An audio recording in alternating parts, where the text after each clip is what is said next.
Hey everyone, welcome to Modern Muses, the podcast where we dive deep into the minds and souls of inspiring individuals who are walking their truest paths, compelling us to do the same. My name is Sophia Burgos, and this is my very first Modern Muses episode. Woo! So, if you are here with me, you are part of something brand new and very special. I would absolutely love your help to grow this community. So, you can follow the show so that you never miss an episode. You can share it with your community, your friends, your family, and you can leave a comment below just letting me know what you thought, or you can even give me constructive criticism because I want to make every episode better and better and better. But if you are going to say something, be nice. I'm one of those sensitive Tauruses. So listen, with episode 1, we're already coming out guns a-blazing. We're coming out the gate hot. Because today, I have the immense pleasure of sitting and talking with a truly wonderful man. You might recognize him from season 15 of The Bachelorette or season 6 of Bachelor in Paradise. But Mike Johnson is much more than a reality TV star. He is an Air Force veteran, a certified sexologist, an author of one book with another on the way, and he's even a goat milk soap entrepreneur. Yep, I said that correctly. In this episode, we dive deep into topics of sexuality, masculinity, and what it means to really listen to that authentic voice and follow it. I'm going to stop talking because it's such an incredible conversation. I cannot wait for you to join us on our very first episode. So without further ado, Mike Johnson.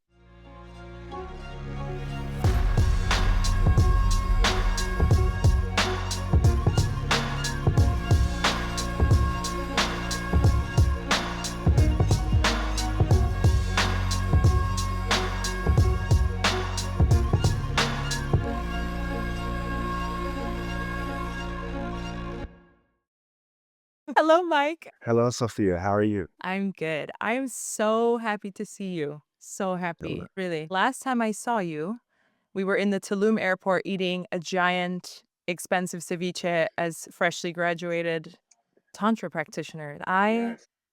I love that for us, but I also love that I can say sentences like that about my life. And I know, like, we are tantrikas, we are sexologists, we are healers. Yeah, we've We come are a long healers. way. And that was Yes, we actually have.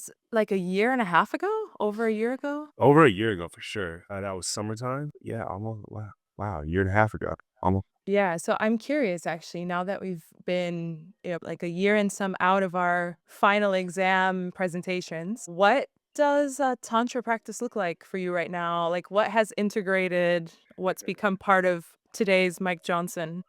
I would definitely have to start off with semen retention. Still a huge part. That would The be semen a retention forever. practices? Yes, that would be a forever portion. Forever, forever, forever, forever. Because there is such a big difference. There's a difference. And I wanna be teaching my future kids, my future sons, like, "Bro, you doing this from day one. Like, moment one, you're gonna be doing this for Okay, sure. well, Like, you're not gonna wait till you're w- in your 30s." we're already starting off so hot. Do you know you're my first interview? You're my first Modern Muses interview. And we're Shout already out. talking about semen Shout out. retention.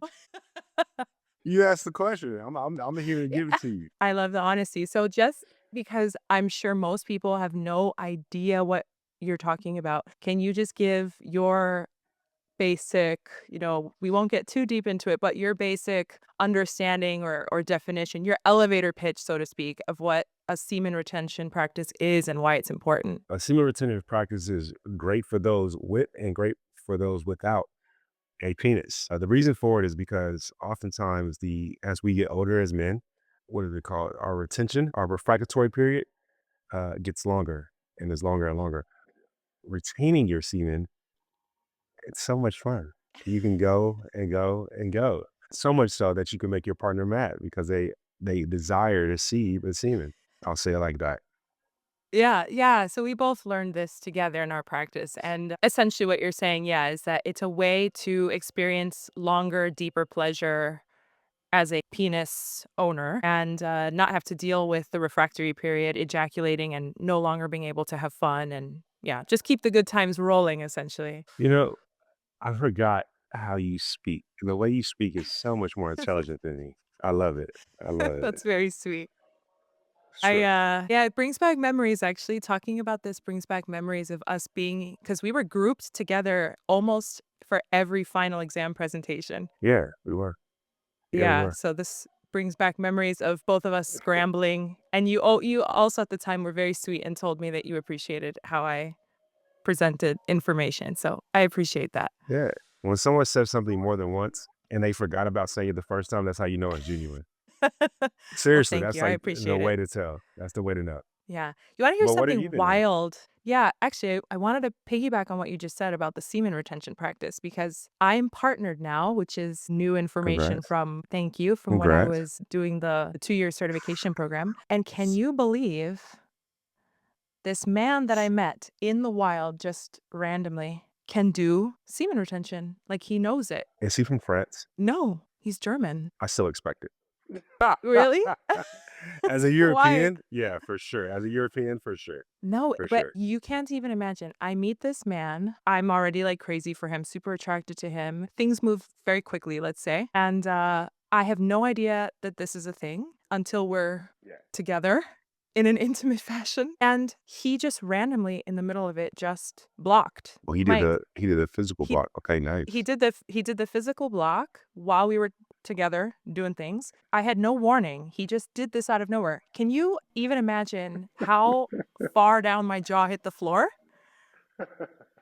Like, if you've spent all this time like, my mind was blown when I learned about semen retention. I didn't know it was even a thing or a possibility, and then you spend this whole time thinking, "Oh, it'd be so great if I met a partner like that," and then on accident in the wild, he just blocks and has this amazing orgasm without ejaculating, and I was not prepped. I was I was not speechless, and prepped. I was like, I was not prepared. So, yeah, crazy. Congratulations, you So, two. thank you. Thanks. Anyway, we went right into it really quickly from the beginning, and I love that. Um, but I wanna rewind actually because I had a lot of fun researching you and just getting to know you a Oh little bit more Lord. deeply. Oh Lord. Yeah, but listen, I think I knew this about you, but my brain just, like, couldn't connect the dots, so I think I just forgot the information, but you are an Air Force veteran. I am. I am. Yeah. I think I maybe knew this, but my brain could not make sense of the fact that you went from being an Air Force veteran to a reality TV star to sitting next to me in a tantra certification class. That's Make the that beauty of life. make Make it make yeah, sense. but Make it make sense. Make it yeah, make but sense. I'm like, how? well, because I mean, that's why I really wanted to talk to you and why I thought you were like the perfect person to have bless my space, to christen my space, because that's exactly the kind of people that find their authentic selves are the people who've tried many different things and who have braved some very difficult battles, literally. So I'm just wondering, like, if we because I met you on this like spiritual plane, the tantra plane. So you grew up in Grand Prairie, Texas. Was there something like what led you to going into the Air Force? What led you to service? Thank you. I appreciate that doing your research. Um, well, let me go into the service. I never wanted to originally. I didn't join until I was 21 or 20, going on 21. So 2 years out of, so I spent basically 2 years out of high school just BSing. I had a job, went to community college. And one month it came down to either paying rent or paying tuition. And I'll never forget, the thought I had was I refused to go into debt to further my education. That was the only sentence that I had in the back of my head. I was like, I refuse it. I refuse it. And I remember asking my uncle who, I don't have a rich uncle per se, but he was the richest out of all the uncles per se, or out of all the uncles and aunties. And I came to him with my choices. I said, look, I'm gonna join the military, part-time or full-time. I'm gonna be a massage therapist, part-time or full-time, or I'm gonna continue to go to community college, graduate, and we'll see what happens after that while doing military and or massage therapy. And I'll never forget what he said. He said, what's gonna make you a man of fastest? Referring to what's gonna make you the most responsible. And I answered it with ease. I said, oh, the military. He was like, well, there you go. And that was really it. And at the time, nobody in my family had ever joined the Air Force. I do come from a family of military veterans, my uncle being a military veteran himself. And you know, I did a little due diligence, but the majority of my due diligence came from how we perceive the branches to be. Like we all, it's like almost being in a fraternity. You talk crap about each fraternity. And so I felt that the Air Force was the only one that had a community college, for one, the only one that has a accredited college. And two, thinking that when I leave the military, because I only wanted to do 4 years originally, I need to have a great paying job that isn't me holding a weapon. And so that's why I chose the Air Force. No offense to those that choose other branches, of the Air Force, the best force. Yeah, but so then what was the experience like? Like, I'm very curious actually what really spoke to me, what you said was your uncle saying, "What's gonna make you a man the fastest?" Because I've heard you speak a lot about your queens, your grandmother, your mother, your sister, and now your partner. And I was Yeah. curious actually about the male influences, but this idea of a man kind of giving you the instruction, like, "Go find the thing that makes you a man." Did it work? Like, was it I no, effective? um, I mean, I don't know if I'm the right person to answer that, but I think so. I think I'm completely 100% self-sufficient. I've been retired financially since the age of 28 and now 37. I hope so. I have my father in my life. I never grew up with him, never played like cats with him, nothing like that. But, our relationship has strengthened quite a bit since becoming an adult, shall I say. But as a child, yeah, there wasn't many male influences. The males in my life, for the most part, were you know, uh, lower socioeconomic black men. We could do statistics on what that looks like. I had a lot of influences from males in my life of things I didn't want to be. I'll say it that way first. Uh, and so I think that's a great influence. I really do. I will argue that to anyone in the world. At least you can see exactly what you don't want to be. That's how I look at it. And so therefore you can find what you do want to be. I don't know. That's a great question. Truly it is because my mom dated one dude while growing up and he's passed away now. He wasn't really we never had talks. I never had talks with my father and sat down with him about real life stuff, nor my sister's father. I just had that one conversation with my uncle and my best friends, honestly, like truly at the time that up until that point, that was all I had. And I was going down a path that would have made me another statistic of a black man in a lower socioeconomic environment. And I remember I was in handcuffs. I had done something stupid and illegal, and it was 100% my fault. And after I, skedaddled out of that situation, I knew like it was that little voice speaking to me, and you have to listen to that voice, the tiggly. And I just knew I had to leave the situation. It was just personally, I think it was my guardian angels. I've lost quite a few people, even at the time 20. I've lost way more now. My mom's only sister was murdered. And so I think she just had my back in that moment and was talking to me. Yeah, I mean, that's really it. I think I just had, you know, the Tigly speak to me, like you're messing up. You need to correct course. Yeah. Yeah, and you said, like, your uncle gave you that one instruction, and maybe that's the only instruction you needed, like, maybe all you needed was that one voice, because I'm curious, had he not given you that instruction, do you think you would have gone down the same path? You're asking questions I've never been asked before. And I really appreciate it. Truly, truly. That's hard to say. That's hard to say. As a 37-year-old, I've found that my personality is for some reason I always succeed, but never traditionally. Never. I've yet to ever succeed traditionally. Not one time. And so kind of pisses me off actually. But like seriously, it's like, dude, why do you have to go that way? But I guess that's the beautiful muse that I am, that we all are. I don't know. I knew I wasn't gonna go to jail. I heard a song by a rapper named Plies, however you pronounce it. And this is how powerful it stuck with me because this song, I don't even know the name of the song. And I'm 37. This was at the age of 20, 19, 20. It said, one of the lines was, 2 years of balling is not worth 10 years of going to federal prison for. That rap and my uncle 100% veered me in a different way, which is crazy to say.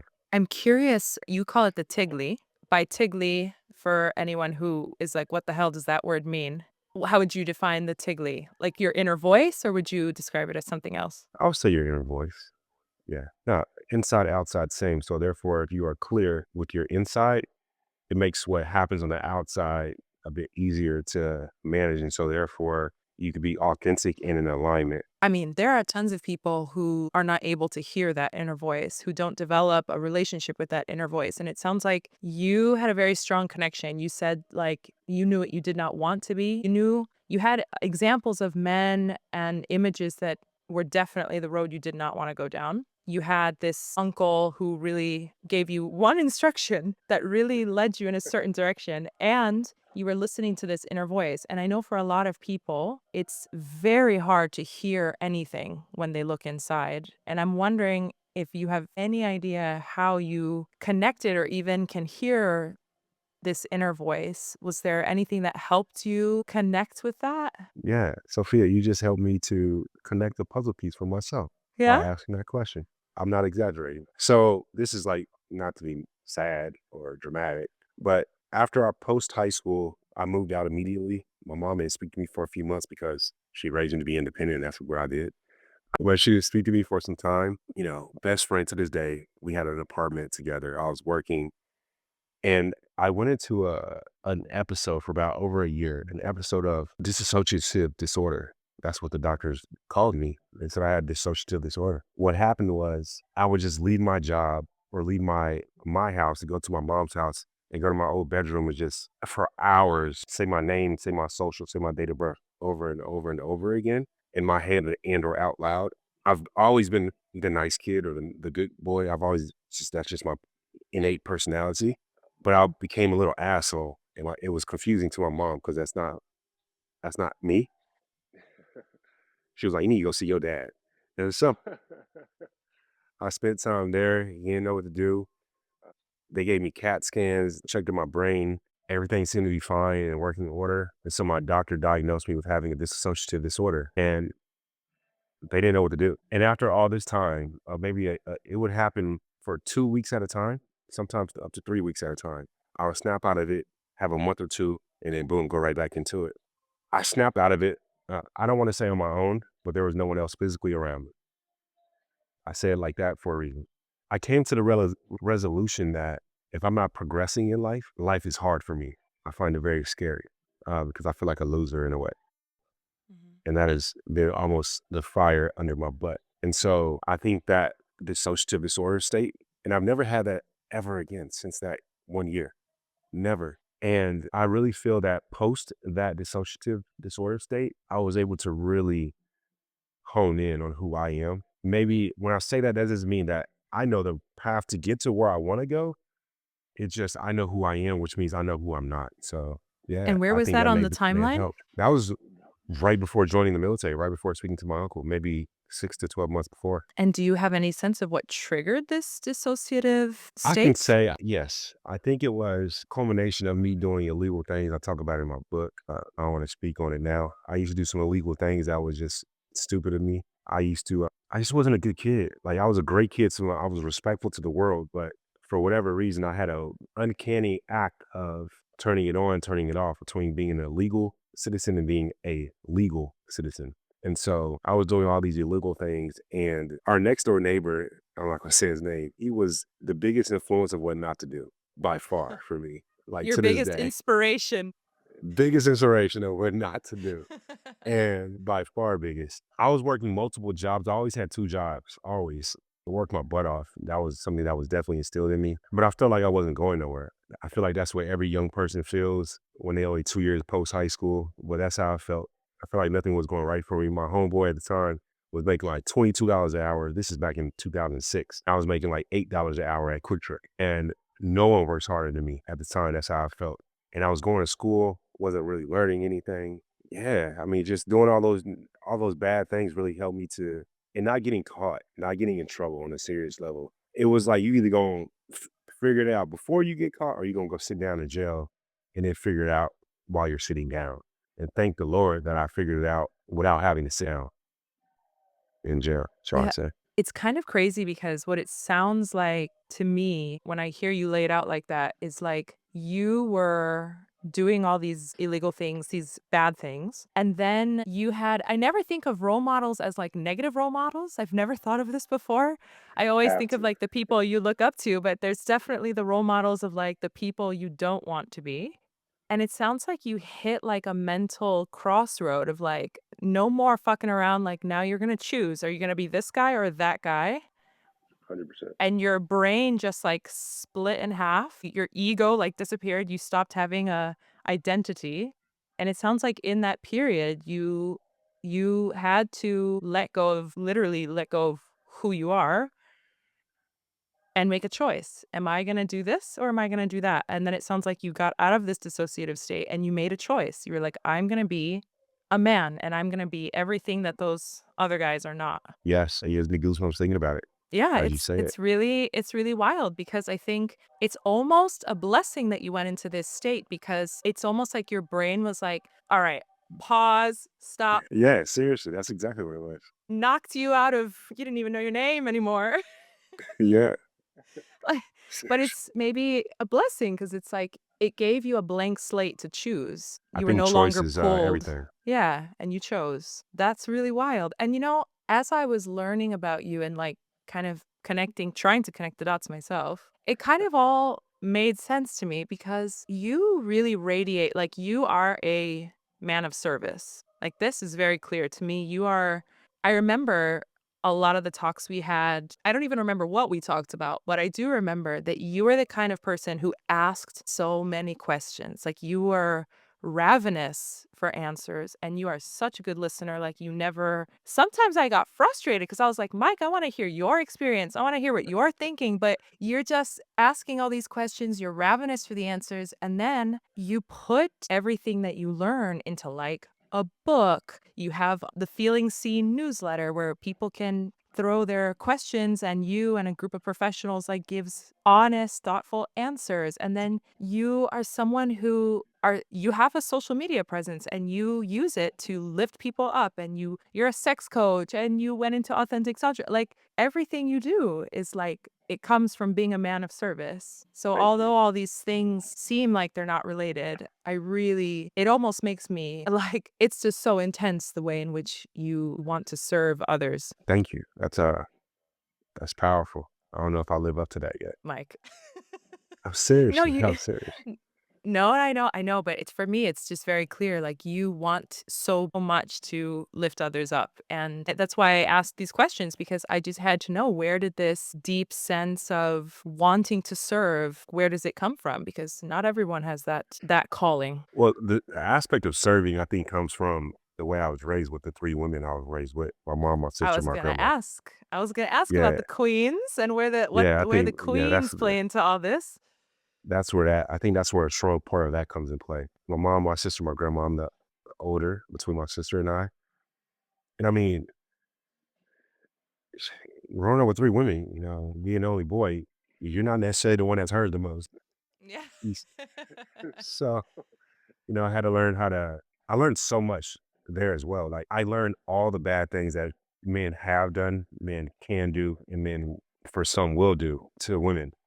And I just was never about that because I just saw I had to deal with the trauma. I had to deal with the pain that all 3 of them felt. I had to be my mom's boyfriend. I had to be my grandma's boyfriend, for a period of time, figuratively speaking. And so I think a lot of it came from just being around my ladies and wanting to make sure that they have and feel the best. And then for my sister specifically, she's the one person on this earth that has taught me the most about life. I remember going to a friend's house, a male friend of mine, and he was having sex and he had his sister upstairs and him and his sister were both underage, but he was like 17, his sister was like 14 or whatever. And that's a huge difference when you're at that age. 3 years today isn't when you're an adult isn't as big of a difference between 14 and 7.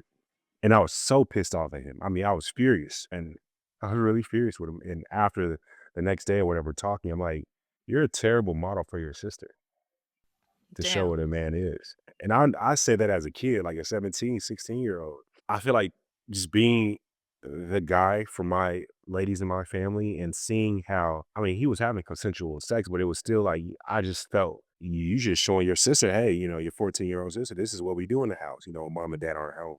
And I just hated it. And he did that. And I think that propelled me further to want to be good and be right for those that I love and care about. Yeah. Yeah, and I feel it. I mean, and I think, people always joked at the retreat that, like, all the ladies were flocking you, you know? And, you are a stunning person, like, without a doubt, but I think you radiate this energy of protection. Like, you feel like someone that if I ran into you on the street, I would feel immediate, like, this guy would have my back if I asked for it, you know? You radiate this, and I think it's a very attractive energy that you have purposefully cultivated. And as a member of the female team, uh, I really feel there's a lack of this. Like, it's really hard to feel safe around men. It's really hard to find men who have made that conscious choice to be protectors. I think right now the idea of, like, men being protectors is, like, getting such a bad rap because it's coming off as, like, this hyper masculine whatever, but it's a really beautiful choice, and I'm so interested in how you cultivated this, and it makes sense to me that your queens growing up around women you love would help, of course, cultivate that. I think we do have a negative connotation when it comes to even the word masculinity. I'm not here to dispel how those people feel. I can say I'm working on something called meta-masculinity, which is just 12 axioms that I think help guide and help bring clarity to what that looks like without making someone else feel a type of way. Because when you say protective, it's like, so I'm playing devil's advocate. I could easily say, well, I don't need your protection, and I can feel that. I can hear that. And so it's just about how to navigate and move better in this world as someone who considers themselves to be in the masculine or a masculine. I think I saw you online talk about this meta masculinity or maybe in an interview, but I'm very curious because I know nothing about this. What is meta masculinity? Teach me. Meta masculinity is 12 axioms to bring a bit more clarity because right now I feel like we have a hollowed identity of what masculinity is. And I think that we need to recreationally, meaning playfully, grow into what masculinity beyond we have seen looks like. But it's a 12-step, I don't want to say process, it's more of a 12-step guide on how to come back to something when you're lost, when you've lost your way, Mhm. if that makes sense. Number one is to hold space, to accept, tolerate, delay, or trouble while being slow to getting angry, i.e., be patient. Mhm. Okay. And I talk about what that looks like in the many different ways. And then I'll just see for the 12. Okay. The 12th one is intellectually evolved for more nuance. Patience is the first. And the reason I'll say that is because I don't know how you feel about this, but I feel that I'm 37 years old. And in my lifetime, technology has gone so drastically faster than our brain has. Drastically. I mean, immensely. And so this is just a small step that I felt that a lot of my male clients were struggling with. Me, myself, and I was struggling with how to say no or how to not to defend, but how to I don't know how to say it properly, but the way I would say it is put someone in check. I don't know how to say it in the most politically correct way, but how to have conflict, how to deal with struggle, deal with strife, deal with differences of opinion, with whether it be relational, political, financial, religious, how to stand for what you believe in. I think one of the biggest pieces is agonism. When I speak about conflict, the positive forms of conflict, and how to go through that. When we talk about how to provide financially, how to provide emotionally, how to provide physically, and what that actually looks like. We go into detail of what that looks like. It doesn't look like, oh, here's $1 million. I am now a man. It doesn't look like that at all because you can have $1 million and still be shit. Underline, emphasize, bullets, and italicize and bold in that word, piece of shit, even though you have $1 million. Because I think that's what a lot of what people feel like. It's like, oh, I'm strong. Oh, I got money. Oh, I'm the masculine. It's so much that's actually embarrassing that you feel that way. And so, I wanted to go in depth and write something about it, and I'll be coming out with another book on that soon. I think as a society we have work to do, but I start with my mom always used to tell me, start with your own backyard first. When I used to want to make money to cut other people's yard, she would say, cut this grass first. Start with your own backyard. Mm. And so as a part of the male species, I figure I should start with myself first. You know, and, and just bring about like there's this gender war going on right now in the last 5 or so years. So annoying. Like I could believe me, I just hate that conversation because I could argue both sides so easily, so quickly, and be there for both people. My girlfriend actually hates me because she's not that, that's such a strong word. She finds me difficult to deal with at times because she Uh-huh. says I'm so integrated within my femininity and my masculinity. And she loves it, but she finds it difficult because I'm not like any other guy she's dated. Mhm. And so that's why I hate gender wars because it's like, if you just open your eyes and, have more compassion, you'll be able to see a different side. Yeah, and I love what you said about nuance because I agree, I'm so sick of the online wars and the gender war and all these the Christian, non-Christian war, the wealthy, poor war, like all these different mostly social wars that we are engaging in and that are getting worse and worse and worse are because people lack nuance. The insanity of the black and white thinking, this inability to accept aspects of what someone else is saying without having to acknowledge the whole. Like, this is out the window. People can't, like, it just seems like no one can do this. And it's so frustrating. So I was really intrigued when you said that the 12th step, or like one of the final steps, is being able to have a nuanced understanding of the world and to take in nuance and be able to, maybe you hear someone speaking, you can reject 99% of what they're saying, but still take with you that 1%. Absolutely.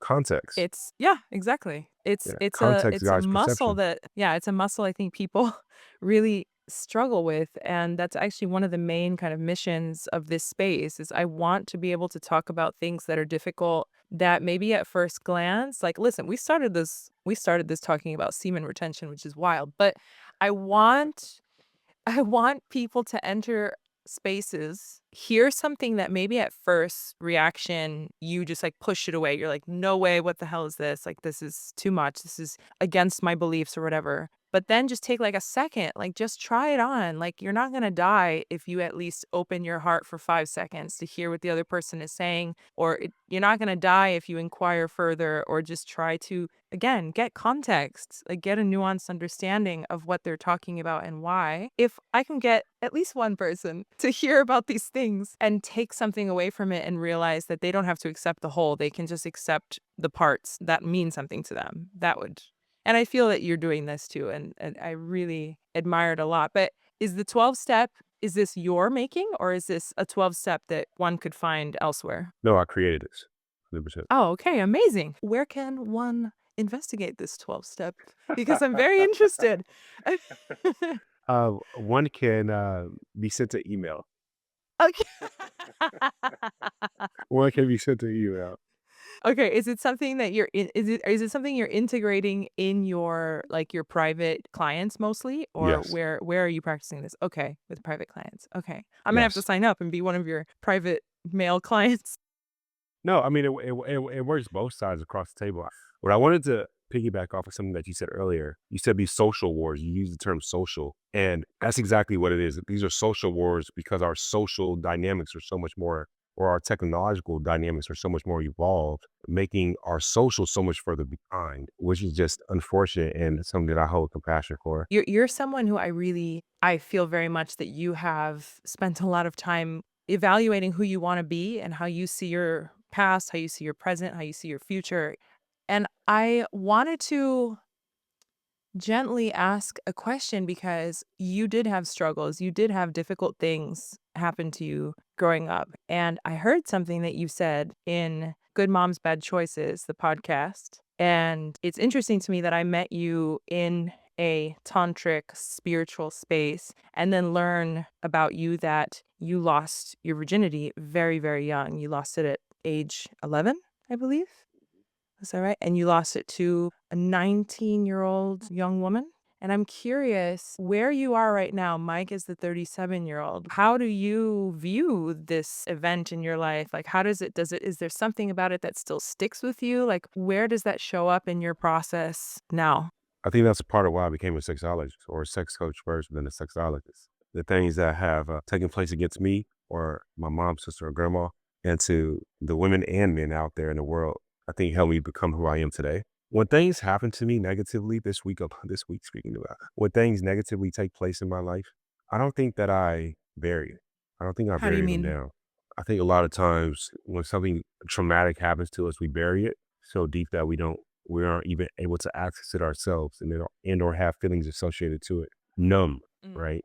I don't think I go numb. I think I oscillate between full sensation and pain, but I don't hit the numb. And my virginity, as you're speaking to, it's almost like this movie called Antoine Fisher where Denzel Washington played in it. There's a character to where he was taken advantage of by an older woman and he just ran out the house screaming. And I remember it didn't feel right, but at the same time, it gave me, I felt like I was an adult almost. I felt like, I guess I'm an adult now. But I think the things like that have taken place against me from a sexual standpoint are more so gives me ground to reach out to somebody else that doesn't see the light. Mhm. That's how I explain that. What was your process? I mean, you're someone who comes up with a 12-step plan, and you're someone who really tries to take all of his learnings and put it into something that uplifts. But I imagine that that was a very confusing thing to go through, to be kind of pushed into adulthood at a young age without legal consent, technically. And I wonder, how did you navigate that? Because you didn't have all the tools then that you have today. No, How specifically then did it was I 11, did. 12, Yeah. 13-year-old Mike deal with that? I almost wanted to be there for more so for my sister and be a protector in a way. I wanted to learn about sex. I wanted to learn about what does that word mean? What is the umbrella that sex is and the rain that falls underneath it? What does that look like? You know? And so that was one of my earliest signs of wanting to be educated on something and be there for my sister from a protective standpoint. I didn't have, okay, what do I do now? Not at all. That wasn't there whatsoever. I think it's more of sitting with yourself and just trying to quiet the world and you make your next moves as peaceful as you possibly can. I think anything can become normal, and I started to feel that. And so, therefore, since anything can become normal, I can make anything my normal, and that's what I chose. And so, I chose to look at it from a glass half full and to create my new normal of what I decide in comparison to the things, sexual assault that I mean, the attitude I would use is normal. It felt and that's one of the worst attitudes I could use for that. Yeah. But I just decided that I can create what normal is and what that looks like for me. So, I mean, normal, but that's also another word for acceptance. You chose to accept. Yeah. Yeah. Dang, Yeah. and you had all that wisdom at 11? Nah, not at all. No, not at all. I mean, I'm still like, nah, I'm just thinking about no, not at all. At the time it was just like you gotta be there for your mom, your sister, and your grandma, you know? Uh, Yeah. uh Yeah, that was really it. It was just yeah, there was no I mean, listening to them, my mom, none of them never knew that anything had taken place against me until I wrote my book. And so at that time, I never thought about it this way, but at the time, things were happening to them and they were telling me and leaning on me. And so I had to be strong for them. And so that's what became normal. I believe one of the best ways to get out of a depressive episode is to genuinely, keyword, make someone else smile. Truly. You be genuine with it when you make someone else's day. It just makes you feel 0.5% better about your own day. And if you do it enough, you start to feel good about who you are as a person. Yeah, the very fundamental activity of building self-esteem, building Yeah, purpose, yeah. service to other I people. I didn't know that. Yeah, I didn't know that was the very fundamental of that. Well, I'm I don't own that. I'm saying that it's definitely an activity that makes you feel that there's a bigger picture, a grand scheme that you are a part of. And if you can see yourself as being of service to others and making other people's lives better, then you have purpose. You have a reason for being here. But when you serve no one and you affect nothing, it's incredibly hard to feel that worth. You accepted this situation and you, through it all, still need to be the protector for your family. And I want to ask this question because as a woman and as someone who has men, of course, I have male best friends, my partner's a man. Did you have someone protecting you? Yeah. I mean, my mom provided a house for me, my father paid child support, I had my best friend for social dynamics at school. That's how I Yeah, would say that. but you but you felt that you are the protector, and I'm wondering when Mike needs protecting, and maybe it's your mother. I'm not going against your answer. I'm always curious about because I know a few men who have this really strong, beautiful sense of wanting to protect and keep everything stable, keep everything okay, provide. But who protects them? Yeah, I mean, to this day, there is no, yeah, to this day, there isn't. Yeah, when we talk about gender wars, I don't have that privilege as much as my sister, for example. There's not as many handouts to protect. Yeah. Like my future wife one day, for sure. Yeah, that's my truth. Does that ever get tiring or painful sometimes? Or does it just give you endless energy to really be in that role? Does that feel very energy giving? Or do you Nah, sometimes feel like, yeah, nah, it's not energy giving for sure. yeah. It's It's a enduring, I think enduring and energy giving are different, though. It's an enduring protection. I have learned that stoicism isn't the way, at least for me. I have learned that when I open myself up, that allows for my replenishment to keep going, if that makes sense. And so, Yeah, no, it's an interesting thing because I think a lot of men think that they need to be stoic and they need to show no weakness, show no fear. But you're saying that for you, it's quite the opposite. I mean, I would say not in such a blanket term. I think that unfortunately, not everywhere in the world, but because again, nuance is so not there. Some people expect for a male presenting individual to be a certain way. And if they show any signs of emotion, they get bombarded with negativity. And so I think that you have to be intelligent about who you decide to open that up with. And so I think that by choosing properly, it helps. I mean, I think that's the beauty of being in a relationship in part is that you have someone to speak to. You have someone that, you know, can be there for you. You have someone that closes their mouth and opens up their ear and wraps their arms around you, you know. Yeah. And you act as a mentor as well, right? For big brothers, big sisters? I forgot about that. Yes. Only reason I forgot about it because you're like proving your point to me. Like, damn, okay. What do you mean? You said that the through line is that you're a server. You're a Oh, servant. yeah. Are you seeing it now, Yes. Mike? Yeah, I'm starting to see it now. How active are you in that? Like, what's your role? I've been a big brother for 2 different children. Most recently, we've been together for 5 years, and we see each other every month.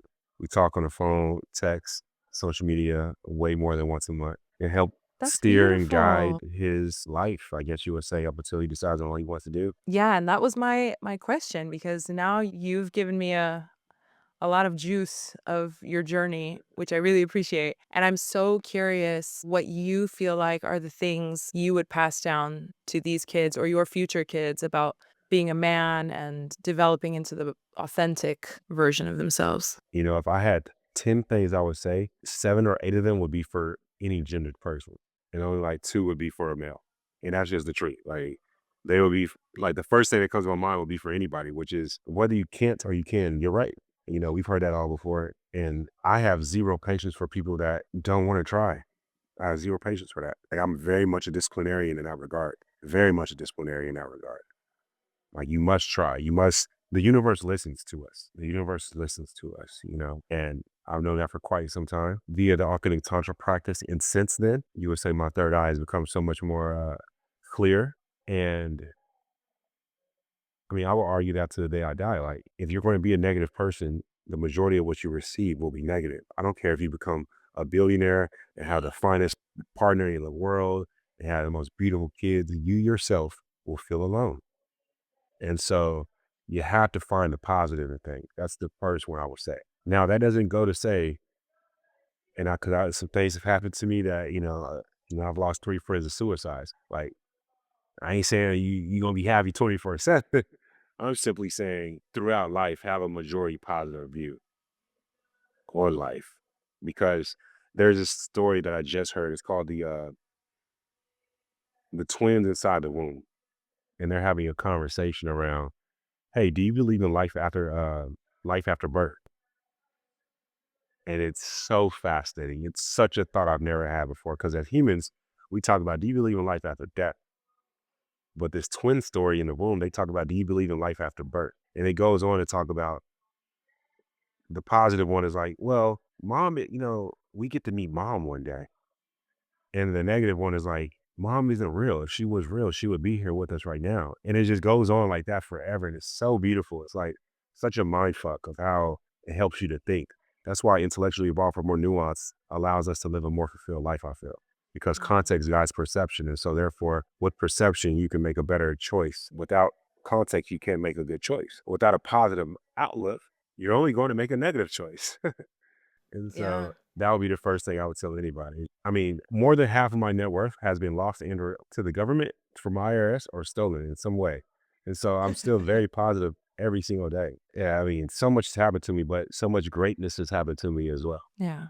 What advice would you give to someone who can at least recognize that they're probably stuck in a negativity spiral, they're more closed to things. If they're just starting to recognize, yeah, that sounds like me, like someone who really just can't I just can't break out of this. Like I see negativity everywhere. I'm reluctant to try things. Like how do we start to make that shift in a different direction?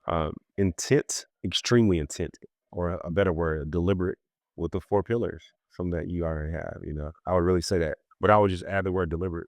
The four pillars are meditation, movement, connection, and pleasure. Be deliberate in how you meditate. I don't look at that as strictly like being like a Buddhist sitting like this or whatever. I think that your meditation could be prayer. You know, I date a woman whose mother is Muslim. She prays 5 times a day. To me, that's her meditation. Your meditation could be sitting on a tree or sitting next to a tree, just sitting there 5, 10 minutes, no sound, just the sound of life and the sun baking you, you know, doing that every day. Meditation to me is just having time for self, no outside influence. Movement, be deliberate in your movement. You can't be 5-year old talking about, I want to have the body of Thor or Wonder Woman, and you talk about 10,000 steps. That ain't gonna cut it. You gotta be deliberate. You know what I mean? Like it's just it is what it is. Or connection, which is personally my number one pillar of the four pillars. You must be deliberate within that because misery loves company, success loves solitude. So therefore, to find those that are successful in what you deem success, it's probably gonna take you a bit more work to get to those individuals because there's a whole lot more misery that's going out here. So you must be deliberate on who these people are. When I say who these people are, I'm not talking about individuals, I'm talking about characteristics. Me personally, I want more male friends, but you can't be my male friend if you cheat on women.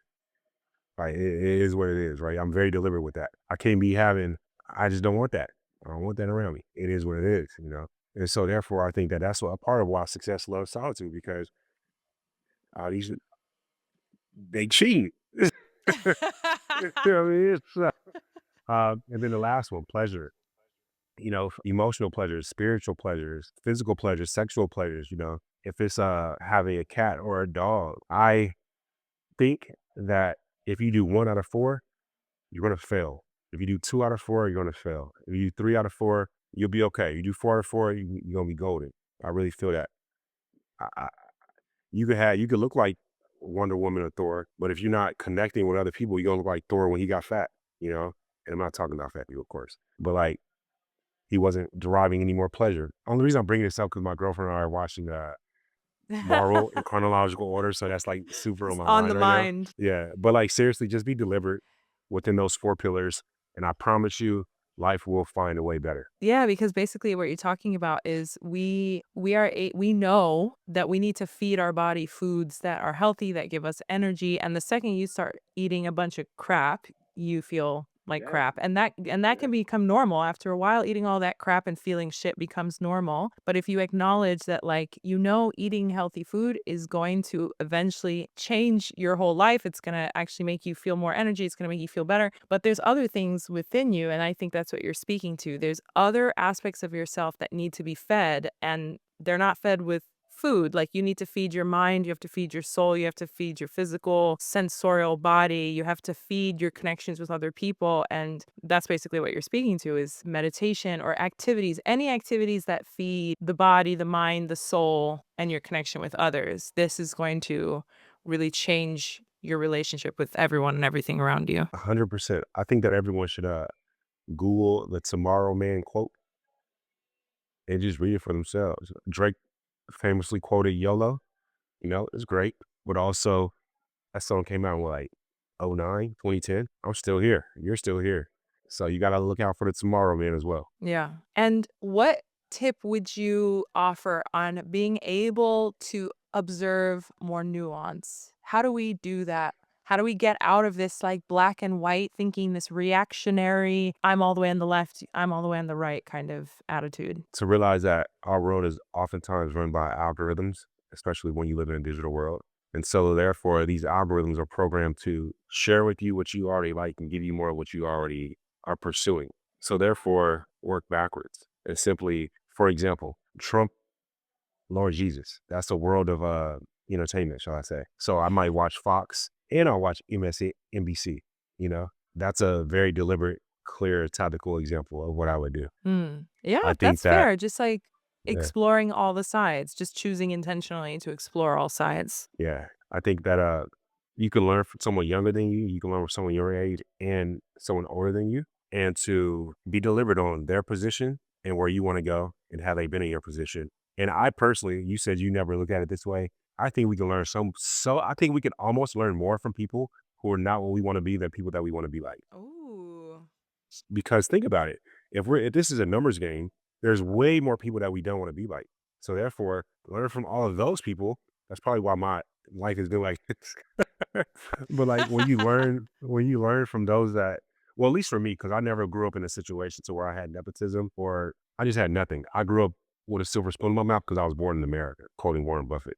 I will agree with that big time. But outside of that, not really. It's 2025. We have no excuse no more because knowledge is infinite. But what is not infinite is the application of that knowledge. And Mm. so therefore we just have to apply ourselves. Mhm. Yeah, I think one of the biggest, like, wisdoms I'm taking away from you that I had not thought about was there are the people you strive to be like, and then there are the people you really strive to not be like. And you're so right because I had so many reservations. I think I spent years thinking about putting a podcast or like creating my own space, but I was so arrested thinking like I'm not good enough, I'm not smart enough, I'm not this enough, whatever. I have all these reasons. And I think a lot of people with great intentions, with great ideas, don't do the thing because they think they're not good enough. And when you look at successful people who are doing it, it can be even worse because they are so much more ahead of you. And when I would look at like the podcasts that I would love to model, I'm like, oh my God, but they have like a whole team behind them. Like they have all this, like they have a studio, they have the best mics.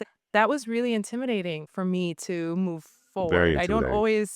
I don't always feel motivated by looking at people who are already way ahead of me. But I will say I have hate followed people on Instagram because Hate I follow. think to Never heard that one. myself, well, I follow people whose content I really don't like. I have followed people who have podcasts. I don't listen to their podcasts or I've tried and I just really it did not resonate with me. It was really like ideas that I just yeah, don't align with me.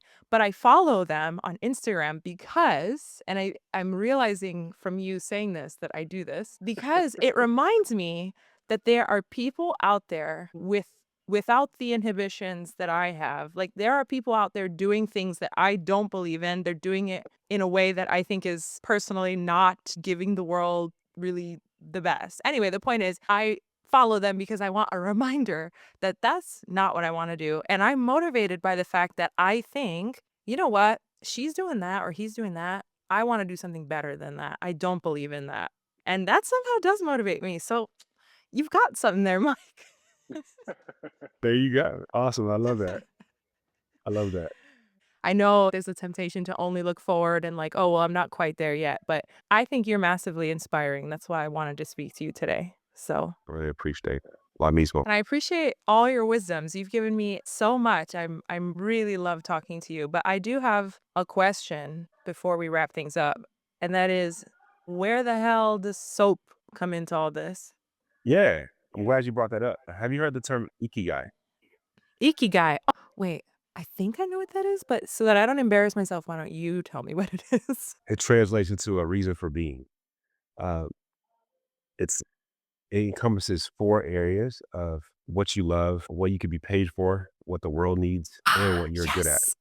yes. Yes, yes, And yes. I've so seen this, yeah. that's where soap comes for me, honestly. A really quick story around it. I'll explain how. Explain, Yeah, a really 'cause quick story around it. I still don't have the dots connected between ikigai and soap. So when I left the military, I became a financial advisor, right? And so I went military financial advisor, timeshare, TV. Then I did book, created a TV series, sexologist, soap. So basically, I haven't had a job since 2019. The way that soap plays into all of this is here's how. So I was looking for a business to buy, and the people that I follow on social. There's one lady, she lives in San Antonio, Austin. She lives here in Austin. She said, there's riches and niches. I said, okay, riches and niches. I believe that. It resonates. It makes sense. It passed my board of directors, shall I say. And so I found a business on one of these websites. It was a soap business. It cost 500K and it was making great money per month. I was wanting to buy it. And my friend is an Indian guy. I say that because if you look at the stats for Indian Americans, Lord Jesus, they're phenomenal. Like they have 1% divorce rate. They're top 1% financial. Like maybe they don't play. There's so few Indian Americans, but they're the CEOs of so many companies. Like they don't play. Yeah. And so I took his word. I took it. I heeded his word. And what he said was, "Why would you buy that when you could build it?" And it pissed me off a little bit in like the way of like, okay. And so I let the happen and, forget about it or whatever. My girlfriend and I at the time go to Costa Rica. One of the Nicoya Peninsula is one of the 5 blue zones in the world. And I have the worst eczema outbreak ever. I'm talking about blood in flakes, disgusting. I didn't want to go outside no more. I lost my confidence. No exaggeration. I lost my Oh confidence. And this was God. post TV, and I lost no confidence. And come back to America, go to the allergist. I'm top 10 in his 20-year career. Top 10 worst. Do a lot of Holy research. shit. I do a lot of research in goat milk. Goat milk soap is actually a phenomenal thing for those with dry skin and or sensitive skin. It's all coming back to you. I wanted to buy this business. My homeboy said you should do it. I'm top 10 worst for dry skin and sensitive skin. And the last straw for me, the 4th step, I go to see if there's a domain that's available. And I was like, well, because I didn't have a name for the business yet, I was like, let me type in goatmilksoap.com. And it was available for sale. All my life, it was available for sale. And I was like, wow, I got to do it now. And I bought it, you know? I It love was the way you yeah. immediately listen to these callings. It doesn't take much. You're like, you know what? That's it. The No, domain is you gotta available. listen. I'm doing it. Yeah. See the omens. You gotta see the omens, seriously. I love Uh, it. I love it. but to what you said about yourself and about, this podcast, the example that you used talking about people have better mics, they have better lighting, they have better crew, editing, all this stuff. I started this soap company 2 years ago. Sophia, have I sent you some soap yet? No. No. No. And Like let me tell you let me tell you something about this soap. I was like, "What the fuck? Why is Mike what is the soap thing? Like, what the hell?" And then I went to the website. I don't know who like, when I went to the website, I was like, "Okay, whatever. It's just soap. I guess I'll take a look at this website." Boy, if I don't get some of that soap, that is the sexiest soap I've ever heard about. Like the way you describe the soap, all the like everyone should check out this website. I have never been more seduced. Like seduced to try a soap. It's crazy. I was seduced to like, try. "Oh, So whatever." It's a soap. The language, like the wording, the design of the website, the way all the ingredients are described, like luscious, creamy, sensual. And I was like, "Dang, give me 10. I'll take 10 of them soaps." it's titillating, it's a titillating vibe. No, I love it. Thank you. Thank you. I appreciate that. I didn't know how to be an entrepreneur. It's taken me 2 years. We're coming out very, very soon, actually. My packaging it's in the mail or it's on the ship, shall I say, coming from China right now as we speak. It'll be here very soon. I have a chemist that works for me. I am very soon to be halal certified, which is like one of the highest standards you can get. Mm. I do nothing. And so for anyone listening to you and to myself, glass half full, you got to be positive because anything can become normal. And it can be normal that you're the top 1% of podcasters. That can be your new normal. It can be. I just like 2 weeks ago changed my background on my phone to it says, my old identity built the business. My new identity must lead it. Growth requires letting go, embodiment. Growth requires letting go. And for me, in order to I love how you said it was so sexy.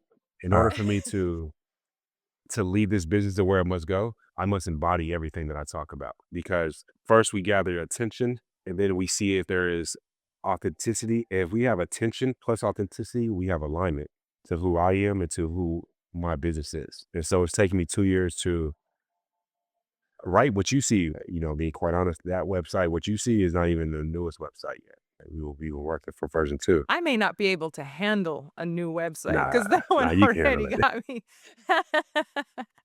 I loved it. I really did. I thought it was so effective. I was You'll sold. like the I was like, packaging even "Gimme. more. Say less, You'll love Mike." the packaging even more. If you like the website, packaging gonna hit. Okay, and did the goat milk actually cure your eczema? Like, ho does it really work for you personally? It didn't cure it.